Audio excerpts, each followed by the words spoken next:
This is Curtis Yarvin. He is the philosopher of Elon Musk, Peter Thiel.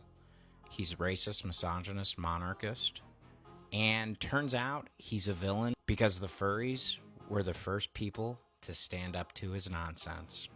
This is Curtis Yarvin's furry character. You'll notice it's a duck.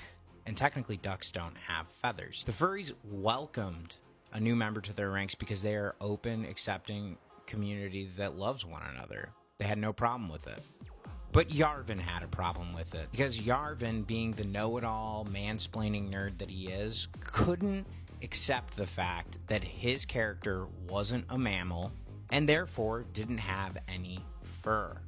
So, he was elected to the Furry Council and proposed that they rename furries. He even got up and did a series of poetry to try and make his point.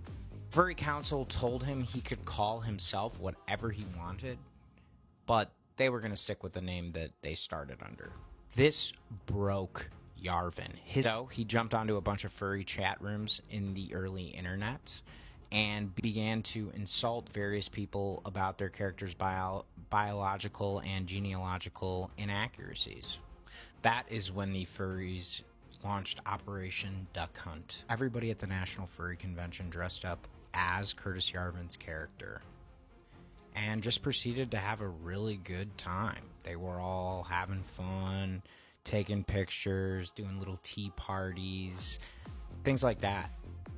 It was at that point that Curtis Yarvin really crashed out because he felt lonely and sad and hurt.